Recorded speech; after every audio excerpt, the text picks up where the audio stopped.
सहजात्म स्वरूप परम गुरु श्री आत्मसिद्धि शास्त्र परम कृपालु देव श्रीमद् राजचंद्र की अद्वितीय अभूतपूर्व रचना आत्मसिद्धि आज से 128 वर्ष पूर्व आश्विन कृष्ण पक्ष प्रतिपदा विक्रम संवत 1952 की शाम को नडियाद क्षेत्र में आत्मसिद्धि की रचना की गई थी। बाह्य रूप से गृहस्थ केवल 28 वर्ष के युवा राज और इस भव की अपेक्षा शिक्षा केवल 2 कक्षा की है, 2 अन्य घर पर पढ़ लिया। यह औपचारिक है, कहने के लिए मात्र पर्याप्त है। सब कुछ सीख कर ही जन्म लिया था उन्होंने। काशी जाकर न संस्कृत प्राकृत का व्यवस्थित अध्ययन, न व्याकरण की शिक्षा, सब कुछ पिछले जन्मों के दौरान पढ़कर ही यहाँ आए थे। पढ़ने को शेष बचा ही क्या था। जैन अध्यात्म के 14 पूर्व का सार का भी सार इस कृति में पद्य में 1.5 घंटे में षट दर्शन के सार के रूप में ऊपर सर किए बिना, इधर उधर देखे बिना, बिना कोई शास्त्र देखे जल के प्रवाह रूप लिखी गई। आगमवाणी एक ही बैठक में आत्मा को पहुँच कर गिरी है। तीर्थंकर के हृदय की बातें बाहर आ निकली। यह दुष्म काल में उन्हीं का अवतरण तो एक उदय प्रयोग ही था, लेकिन लिखने का मूल उद्देश्य क्या रहा। इस दुष्म कलिकाल का स्वरूप भगवान महावीर के मुख से पहले ही सुन लिया था और इसीलिए श्री गुरुराज जिनराज का जन्म जगत के हित के लिए, जगत की आत्मरक्षा भाव रक्षा के लिए ही हुआ था। यहाँ की दुर्दशा देखी और जानी वैसे ही जैसे कि भगवान महावीर ने बताया था। इस वर्तमान युग में आत्मा के बारे में सोचना भी मुश्किल सा हो चुका था। मोक्ष का मार्ग बहुत दूर की बात रही। इस काल में मोक्ष मार्ग लुप्त हो गया। कुछ स्वार्थी लोगों ने इसका गैर लाभ लेना शुरू कर दिया। कुछ लोग कर्म जड़ हो गए, कुछ लोग शुष्क ज्ञान में फंस पड़े। मोक्ष पथ पर विश्वास किन बातों से कर पाए, यह दयनीय हालत परम कृपालुदेव ने देखी।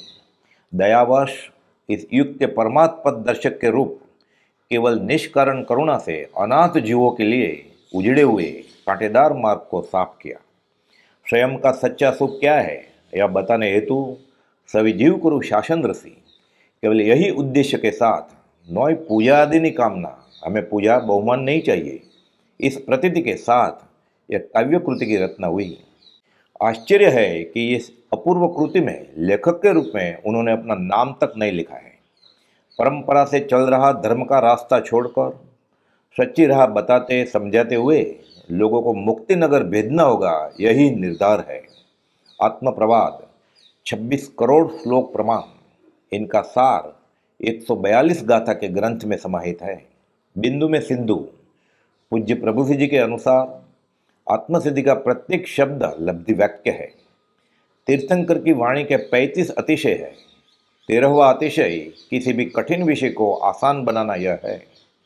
20वां अतिशय मूल सत्य को ही यूं ही रख के न छोड़ते हुए सत्य प्ररूपण करना है।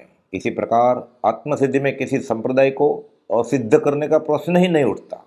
साथ में सत्य का आग्रह भी परिपूर्ण है। आत्मसिद्धि शास्त्र पढ़ने सोचने से भ्रम उत्पन्न नहीं होता। यदि कोई धर्म ग्रंथ पढ़ता है तो साधक भ्रमित भी हो जाता है। आत्मसिद्धि यथार्थ पढ़ने पर समाधान पाया जाता है, आत्म साक्षात्कार हो सकता है।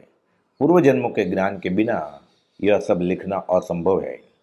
आत्मसिद्धि देरास के कलश की तरह 14 पूर्वों का सार है। संपूर्ण गणधरवाद, आत्म साक्षात्कार, खंडन मंडन रहित षट दर्शन केवल 142 गाथा में सार समेटे हुए एक अभूतपूर्व ग्रंथ है। इससे पता चलता है कि आत्मा एक स्वतंत्र द्रव्य, शाश्वत, कर्म का कर्ता और उपभोक्ता है और उनकी मोक्ष और मोक्ष का उपाय भी स्पष्ट मौजूद है। यहाँ मतवादी और आत्म इच्छक के लक्षण, सद्गुरु सद्धर्म के लक्षण तथा राग, मोह, द्वेष, घृणा और अज्ञान से मुक्त होकर शाश्वत मोक्ष के बारे में बताया गया है। इसके साथ ही जन्म जन्मांतर की साधना का भी सिंहावलोकन होता है। निर्ग्रंथ का सकल मार्ग इस कृति में प्रकाशित किया, संक्षेप में समझाया। सकल मार्ग निर्ग्रंथ, कोई मुमुक्षु साधक यह हासिल कर मुक्ति पाए, यही भावना है। सहजात्म स्वरूप परम गुरु।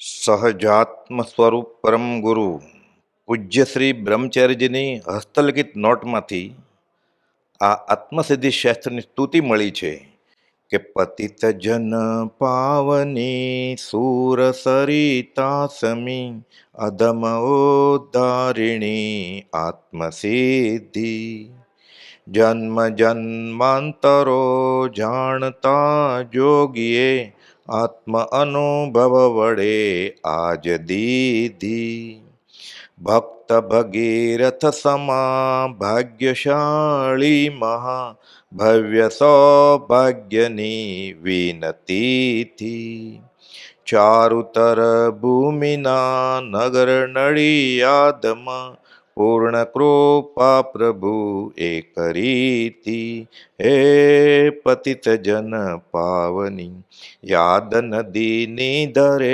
નામ નડિયાદ પણ ચરણ ચૂમી મહાપુરુષોના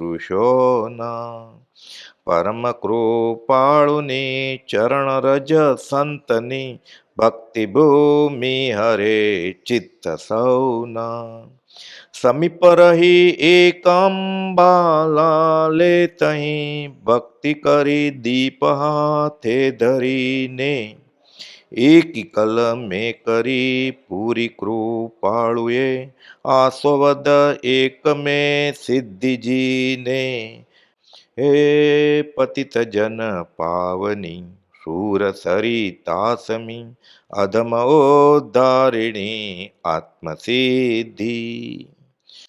પૂજ્ય શ્રી બ્રહ્મચારીજીના અનુભવ ઉદ્ગાર. અહીં કૃપાળુદેવનું, પ્રભુશ્રીજીનું, સૌભાગભાઈનું, અંબાલાલભાઈનું નામ આવી ગયું.